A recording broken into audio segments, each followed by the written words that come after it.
പ്രായഭേദമില്ലാതെ കുട്ടികളിലും മുതിർന്നവരിലും ഒരുപോലെ വരുന്നൊരു കാര്യമാണ് കൃമിശല്യം അല്ലെങ്കിൽ വിരശല്യം. അപ്പോൾ അതിനെക്കുറിച്ചിട്ടാണ് ഞങ്ങളുടെ ഇന്നത്തെ ഡിസ്കഷൻ.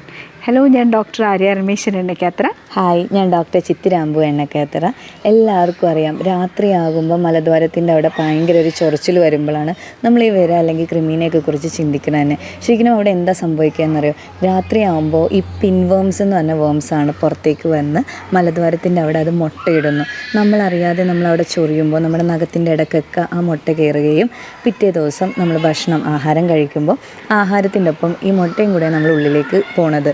അത് നഖത്തിൻ്റെ ഇടക്കുന്ന തന്നെ ആവണമെന്നില്ല. ഇപ്പോൾ നമ്മൾ കിടക്കുന്ന ബെഡിലുണ്ടാവാം ചിലപ്പോൾ, അല്ലെങ്കിൽ നമ്മൾ എവിടെയെങ്കിലും ഇരിക്കുമ്പോൾ അവിടെ ഉണ്ടാകാം, അല്ലെങ്കിൽ മലിനമായിട്ടുള്ള മണ്ണിൽ, കുട്ടികൾക്കൊക്കെ അങ്ങനെ ശരിക്കും മലിനമായിട്ടുള്ള മണ്ണിലൊക്കെ ഉണ്ടാകാം. അപ്പോൾ അങ്ങനെയൊക്കെ വരുമ്പോൾ ഇതിൻ്റെയൊക്കെ മുട്ട നമ്മുടെ കയ്യിൽ വരികയും നമ്മൾ കൈ കഴുകാതെ ആ ഭക്ഷണം കഴിക്കണമെങ്കിൽ അത് ഉള്ളിലേക്ക് പോകുന്നു. നമ്മുടെ ചെറുകുടലിൻ്റെ അവസാനം വൻകുടലിൻ്റെ ആദ്യമായിട്ട് ഇത് വിരിയാൻ തുടങ്ങും.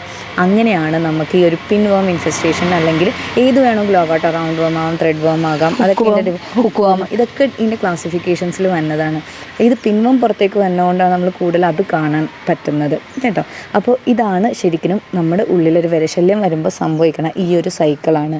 ശരിക്കും ഇതിന് ചൊറിച്ചിലും മാത്രമല്ല കേട്ടോ ലക്ഷണങ്ങൾ, അത് നമുക്കറിയാവുന്നത്, നമ്മൾ അറിയാതെ മറന്നു പോണ കുറേ ലക്ഷണങ്ങളുണ്ട്. അതെന്ന് വെച്ചാൽ നമ്മൾ വിചാരിക്കും ഇത് മാത്രമായിരിക്കും എന്നാണ്. പക്ഷേ നമ്മുടെ ദേഹത്ത് വരുന്ന ഓരോ ചൊറിച്ചിൽ, അല്ലെങ്കിൽ കുറച്ച് കുഞ്ഞു കുഞ്ഞു പാടുകൾ വരിക, അതല്ലെങ്കിൽ വിട്ടുമാറാത്ത പനി വരിക, അല്ലെങ്കിൽ നമുക്ക് വിളർച്ച വരിക, അല്ലെങ്കിൽ ക്ഷീണം വരിക, അകാരണമായിട്ടുള്ള ക്ഷീണം വരിക, എത്രയൊക്കെ അയൺ സപ്ലിമെൻറ്റ്സ് കഴിച്ചുകൊണ്ടിരുന്നാലും വിളർച്ച വിട്ടുമാറാതെ നിൽക്കുക, ദഹനക്കുറവ് വരിക, ഒന്നല്ലേ വയറിളക്കി പോവും, അതല്ലാന്നുണ്ടെങ്കിൽ വയറ്റിൽ നിന്ന് പോവുകയില്ല, അങ്ങനത്തെ പ്രശ്നങ്ങൾ വരിക, ദഹനക്കുറവ് വരിക, അരുചി വരിക, ഇങ്ങനത്തെ കാര്യങ്ങളൊക്കെ വരുമ്പോൾ നിങ്ങൾ ശ്രദ്ധിക്കേണ്ട, അല്ലെങ്കിൽ നിങ്ങളുടെ ചിന്ത പോകേണ്ട ഒരു കാര്യമാണ് കൃമി എന്ന് പറയുന്നത്. പ്രത്യേകിച്ച് ഇപ്പോൾ മിക്ക കൊച്ചുങ്ങളും നമ്മുടെ അടുത്ത് തന്നെ ഉണ്ട്, വിട്ടുമാറാത്ത പനി ഡോക്ടറെ, മരുന്ന് കൊടുക്കുന്നു, മാറുന്നു. ശരിക്കും ആ പനീനെ മാറ്റണതിൻ്റെ ഒപ്പം തന്നെ നമ്മൾ ഈ വിരയുടെ കാര്യവും കൂടി ഒന്ന് മനസ്സിൽ വെക്കണം. ഇനി ഇങ്ങനെ വരുമ്പോൾ, വിര വന്ന് കഴിയുമ്പോൾ നമ്മൾ ചെയ്യേണ്ടത് കാര്യങ്ങൾ കുറച്ചുണ്ട്. കാര്യം ഇത് നമ്മൾ ചെയ്യുമ്പോൾ വിരയുടെ മരുന്ന് കഴിക്കൽ മാത്രം ഒരു ട്രീറ്റ്മെൻ്റ് അല്ല. ശരിക്കും വിരയുടെ മരുന്ന് കഴിക്കുന്നതിൻ്റെ ഒപ്പം തന്നെ ഈ വിര വരാതിരിക്കാനുള്ള കുറേ കാര്യങ്ങളുണ്ട്, അതും ചെയ്യണം. വിരേനെ വളർത്താതിരിക്കാനുള്ള കുറച്ച് കാര്യങ്ങളുണ്ട്. ഇത് മൂന്നും കൂടെ ഒരുമിച്ച് ചെയ്താൽ മാത്രമേ നമുക്ക് റിസൾട്ട് കിട്ടുള്ളൂ. അതിന് ആ വീട്ടിൽ നിന്ന് തന്നെ പുറത്താക്കാൻ പറ്റും. അതെ, അതുകൊണ്ടാണ് നിങ്ങളിപ്പോൾ പറയും മെബൻഡസോൾ കഴിച്ചു, ആൽബൻഡസോൾ കഴിച്ചു, പിറ്റേ ദിവസവും കൊച്ചു ചൊറിയണുണ്ട് ഡോക്ടറെ, അതെന്താണ് അങ്ങനെ, അല്ലെങ്കിൽ ഒരു മാസം പോലും ആയിട്ടില്ല വീണ്ടും ഈ സിംറ്റംസ് തന്നെ കാണിക്കുന്നുണ്ട്. അതിൻ്റെയൊക്കെ റീസൺ ഈ 3 ട്രീറ്റ്മെൻറ്റ് ഒരുമിച്ച് വരാത്ത കൊണ്ടാണ്. സോ നമ്മുടെ ട്രീറ്റ്മെൻറ്റിലേക്ക് വരുമ്പോൾ എന്തൊക്കെയാണ് ചെയ്യേണ്ടത്? നമ്മൾ ആദ്യം തന്നെ ചെയ്യേണ്ടത് എന്താണ് രോഗകാരണം, അതിനെ മാറ്റി നിർത്തുക. എന്ന് വെച്ചാൽ ആ വിരയ്ക്ക് അവിടെ വലുതാവാനുള്ള ഒരു സാഹചര്യം ഒഴിവാക്കി കൊടുക്കുക. എന്ന് വെച്ചാൽ മധുരമായിട്ടുള്ള കാര്യങ്ങൾ, മധുര പലഹാരങ്ങളായിക്കോട്ടെ, എന്ത് മധുരമാണെങ്കിലും അതിനെ മാറ്റി നിർത്തുക. ബേക്കറി കഴിക്കരുത്, ബിസ്ക്കറ്റ് തൊടരുത്, ചോക്ലേറ്റും തൊടരുത്, നന്നായിട്ട് വെള്ളം കുടിക്കുക. ഇത്രയും കാര്യങ്ങൾ നന്നായിട്ട് ശ്രദ്ധിക്കുക. പിന്നെ മണ്ണിൽ പോയുള്ള കളി, മണ്ണിൽ ആരാണെങ്കിലും, മുതിർന്നവരായിക്കോട്ടെ കുഞ്ഞു കുട്ടികളായിക്കോട്ടെ, ചെരുപ്പില്ലാതെ പുറത്ത് നടക്കരുത്. ഈ കുഞ്ഞു കുഞ്ഞു കാര്യങ്ങൾ നന്നായിട്ട് ശ്രദ്ധിച്ചു പോയാൽ ഒരു പരിധിവരെ നമുക്ക് അതിനെ കറക്റ്റ് ചെയ്യാൻ പറ്റും. അതേപോലെ തന്നെ നഖം വെട്ടി നിർത്തണം, കുട്ടികളിലാണെങ്കിലും മുതിർന്നവരിലാണെങ്കിലും. അപ്പോൾ അത് അങ്ങോട്ട് കയ്യിൽ എക്സ് വന്ന് ഇതാവാതിരിക്കാനുള്ള ചാൻസസ് കുറയുന്നു. അതേപോലെ എന്ത് ഭക്ഷണം നിങ്ങൾ കഴിച്ചോളൂ, കൈ കഴുകിയിട്ട് മാത്രം, അത് നമ്മളും അത് ചെയ്യുക, കൊച്ചുങ്ങളെ അത് ശീലിപ്പിക്കുക. എങ്കിൽ മാത്രമേ നമുക്ക് അത് രണ്ടാമതൊരു ഇൻഫെക്ഷൻ വരാതിരിക്കാനായിട്ട് ഹെൽപ്പ് ചെയ്യുള്ളൂ. ഇലക്കറികൾ ഈ ഒരു ട്രീറ്റ്മെൻറ്റ് ടൈമിൽ നമ്മൾ മാക്സിമം അവോയ്ഡ് ചെയ്യാൻ പറയും. തൈര് പറ്റില്ല, എള്ളിൻ്റെ ആഹാരം, ശർക്കര, പാലുൽപ്പന്നങ്ങളൊക്കെ ഈ സമയത്ത് നോ തന്നെയാണ്. പിന്നെ സപ്പോസ് നമ്മുടെ ഈ വേറെയൊക്കെ പുറത്തേക്ക് വന്ന ഒരു കൊച്ചിൻ്റെ ആണെങ്കിൽ ആ കൊച്ചിൻ്റെ അടിവസ്ത്രങ്ങളും ഷീറ്റും ബെഡ്ഷീറ്റും എപ്പോഴും ചൂടുവെള്ളത്തിൽ കഴുകി തന്നെ എടുക്കണം. കാര്യം ഈ മുട്ട നമുക്ക് കാണാൻ പറ്റില്ല, ബെഡ്ഷീറ്റിലുണ്ടാവും, അടുത്ത ആൾ വന്നിരിക്കും, കയ്യിൽ പറ്റും, കഴിക്കുമ്പോൾ അതും ഉള്ളിലേക്കാണ് പോണത്. പിന്നെ ഇറച്ചി കഴിക്കുമ്പോൾ നല്ലോണം കുക്ക് ചെയ്യണം. വെജിറ്റബിൾസ് ഏതാണെങ്കിലും നല്ലോണം കുക്ക് ചെയ്താൽ അത് നശിഞ്ഞു പോകും. വെള്ളം, സാധാ വെള്ളം വെറുതെ ടാപ്പിൽ നിന്ന് എടുത്ത് കുടിക്കണതിനോരെ എന്ത് ചെയ്യണം, നിങ്ങൾ നല്ലോണം തിളപ്പിക്കുക. അപ്പോൾ ഈ ഒരു വിരയുടെയും കൃമിയുടെയും ഒക്കെ കുറേ അവിടെ തന്നെ നശിഞ്ഞ് കിട്ടും നമുക്ക്.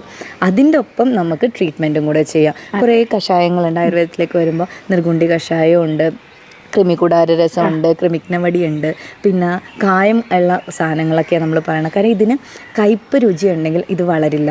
അപ്പോൾ കയ്പ്പും ചവർപ്പും എരിവൊക്കെ നമ്മൾ അങ്ങനത്തെ മരുന്ന് അതെ മരുന്നുകൾ കൂടുതലും അങ്ങനത്തെ കൊടുക്കും. പിന്നെ നിങ്ങൾക്ക് ചെയ്യാൻ പറ്റും പൊടിക്കൈകളായിട്ട് നമുക്ക് വീട്ടിൽ തന്നെ ചെയ്യാവുന്നതാണ്. പണ്ടത്തെ ആൾക്കാരൊക്കെ ചെയ്യും, ഒരു നമ്മുടെ വെളുത്തുള്ളി എടുത്തിട്ട് വട്ടം മുറിക്കുക, അവിടെ കൊണ്ട് വെച്ച് കൊടുക്കുക, അല്ലെങ്കിൽ നല്ലെണ്ണയിൽ കുറച്ച് കർപ്പൂരം ചാലിച്ചിട്ട് അവിടെ തേച്ച് കൊടുക്കുക. മലദ്വാരത്തിൽ തേക്കില്ല, നമ്മൾ ചുറ്റും തേച്ച് കൊടുക്കും. അപ്പോൾ ഇത് പുറത്തേക്ക് വരാൻ ഇറിറ്റേഷൻ ആയിരിക്കും, വരില്ല. പിന്നെ സിറ്റ് ബാത്ത്, അതെ സിറ്റ് ബാത്ത് കൊടുക്കാം. എന്ന് വെച്ചാൽ കുറച്ച് വെള്ളം തിളപ്പിക്കുക, മഞ്ഞളും ആര്യവേപ്പും കൂടി ഇട്ടിട്ട് തിളപ്പിക്കുക, എന്നിട്ട് അതിൻ്റെ അകത്ത് ഇരുന്നാൽ മതി, ഒരു 10 മിനിറ്റ് ഇരുന്നാലും മതി. അപ്പോഴേക്ക് ഇതൊക്കെ അങ്ങോട്ട് പൊയ്ക്കോളും. പിന്നെ ഒരു കാര്യം ശ്രദ്ധിക്കേണ്ടതെന്ന് വെച്ചാൽ പണ്ടത്തെ കാരണവന്മാർ വർഷത്തിലൊരിക്കലെങ്കിലും നമ്മൾ വയറിളക്കുമായിരുന്നു. ഇപ്പം ആ ഒരു ഇതേ ഇല്ല, അതൊക്കെ അങ്ങോട്ട് നമ്മൾ മറന്നേ പോയി. നമ്മളൊരു ഭക്ഷണം ഉണ്ടാക്കി കഴിഞ്ഞാൽ 1-2 ദിവസം അത് അങ്ങനെ വെച്ച് കഴിയുമ്പോൾ അതിൻ്റെ അകത്ത് കുറേ കുമിളകളുണ്ടാവും. 3-4 ദിവസം കൂടി നിങ്ങൾ അങ്ങനെ തന്നെ വെക്കുകയാണെങ്കിൽ കുറേ കൃമികളുണ്ടാവും.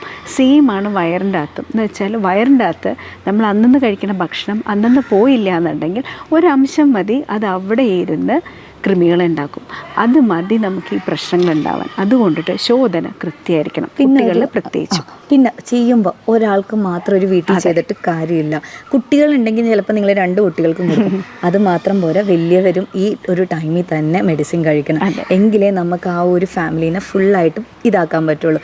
ഇത്തരം കാര്യങ്ങൾ നോക്കിയാണ് നിങ്ങൾ വേറെയുടെ ചികിത്സ ചെയ്യണമെങ്കിൽ നിങ്ങൾക്ക് ഉറപ്പായിട്ടും റിസൾട്ട് കിട്ടും.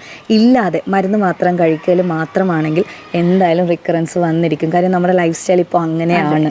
അതെ, 14 ദിവസം കൂടുമ്പോൾ വയറിളക്കാനും ചെയ്യണം, ഡീവോമിങ് ചെയ്യണം. ആ ഒരു സൈക്കിൾ കംപ്ലീറ്റ് ചെയ്ത്, എന്ന് വെച്ചാൽ നമ്മളൊരു കഴിക്കുന്നു അത് പോയി, പക്ഷെ മറ്റേത് വിരിഞ്ഞ് വരാനുള്ള ടൈമുണ്ട്. അപ്പോൾ അതുകൊണ്ടാണ് ഒരു 14 ഡേയ്സ് കഴിയുമ്പോൾ വീണ്ടും റിപ്പീറ്റ് ചെയ്യണം എന്ന് പറയുന്നത്. അതുകൊണ്ട് ഇത്രയും വേറെ എന്തെങ്കിലും മിസ്സായോ? ഇത്തരം കാര്യങ്ങൾ നിങ്ങൾ നോക്കുക. ഏത് മെഡിസിൻ ആണെങ്കിലും നിങ്ങൾ ഇതും കൂടെ നോക്കി ചെയ്താൽ കംപ്ലീറ്റ് റിസൾട്ട് കിട്ടിയിരിക്കും. ഓക്കെ.